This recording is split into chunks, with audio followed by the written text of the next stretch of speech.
Bonsoir à tous, bienvenue à ce flash d'information. La 21e conférence sur le climat se poursuit à Paris. La Côte d'Ivoire est bien représentée dans la capitale française. Des stands ont été dressés. Ils ont été visités aujourd'hui par le président de la République, Alassane Ouattara, qui conduit bien sûr la délégation ivoirienne. Le chef de l'État prend part depuis hier à cette grande conférence sur le climat en France.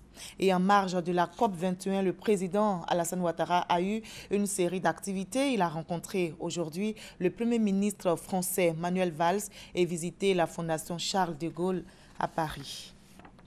Les travaux de la COP21 ont démarré officiellement hier. Aujourd'hui, mardi, deuxième jour des travaux, l'Afrique était à l'honneur. Un mini-sommet consacré au continent a été organisé et la France a promis d'apporter une aide de plus de 1300 milliards de francs CFA d'ici 2020 à l'Afrique pour développer l'énergie renouvelable. Et le président russe qui refuse toujours de rencontrer le président turc Recep Tayyip Erdogan en marge de la COP21 malgré l'insistance du président turc. Vladimir Poutine a ensuite lancé une lourde accusation contre Ankara. Selon lui, si la Turquie a abattu un avion russe la semaine dernière, ce n'est pas parce qu'il a franchi la frontière turco-syrienne, c'est pour protéger les routes du pétrole de contrebande du groupe État islamique. Comment avancent les travaux de l'autoroute de Grand Bassam? C'est ici, à Abidjan, Côte d'Ivoire. Le Premier ministre, c'est ici, en Côte d'Ivoire. Le Premier ministre Daniel Kablan-Duncan veut se faire une idée. Il s'est rendu sur le site ce matin en compagnie des ministres des infrastructures économiques et du budget.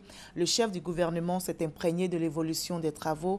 Les finitions sont en cours. Il a donc pu voir notamment la sécurisation des abords, l'aménagement du front de mer. On en reparle à 20h. Et nous sommes le 1er décembre. Aujourd'hui, c'est la journée mondiale de lutte contre le sida. Des progrès ont été faits dans le domaine de la recherche. De nombreux traitements existent, mais on ne guérit pas encore du sida.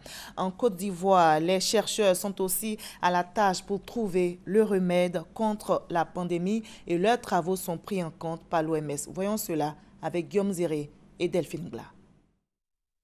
Après le premier cas découvert en 1986, le monde entier s'est activé à rechercher le remède du sida. La Côte d'Ivoire, faisant partie des pays ouest-africains les plus touchés, a mis en place, en collaboration avec la France, un organisme, le programme PAXI, pour participer aux recherches ici en Côte d'Ivoire. Le programme PAXI, qui représente l'Agence nationale française de recherche sur le sida et les hépatites virales. Les recherches du PAXI portent essentiellement sur la prévention. Nous avons fait un essai que nous avons appelé l'essai Cotrimoxazole Côte d'Ivoire, en abrégé Cotrimoxi, qui a débuté en 1995 et qui était censé rechercher l'efficacité d'un antibiotique connu dans la prévention des affections opportunistes liées au VIH-Sida. La PTME, la prévention de la transmission mère-enfant, est aussi au centre de ces recherches. PAXI a mené plusieurs études sur la diminution de la transmission du VIH de la mère à l'enfant, que nous avons abrégé le projet DITRAM. Nos travaux ont permis, même à l'Organisation mondiale de la santé, de guider les recommandations.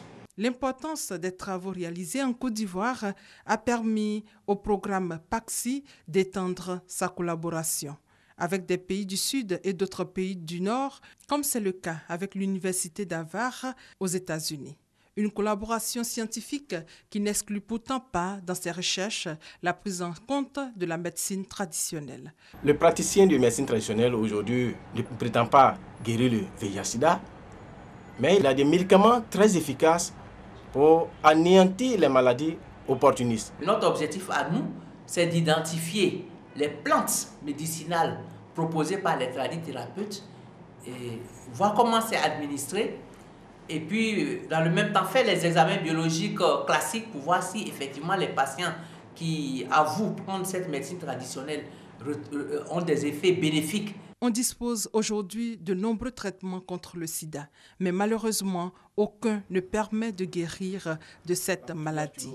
En quelques années pourtant, la recherche a fait d'immenses progrès. En Côte d'Ivoire, les recherches avancent avec l'appui des partenaires internationaux. Le Burkina Faso a un nouveau président, il s'appelle Rochma Christian Kaboré. Il a été élu hier avec plus de 53% des suffrages. Son principal rival, Zéphirin Diabré, a reconnu sa défaite. Il est allé le féliciter. Et en sport, football, tournoi du district d'Abidjan, le Maroc vient de battre le Ghana au tir au but. On se retrouve à 20 h pour la grande édition.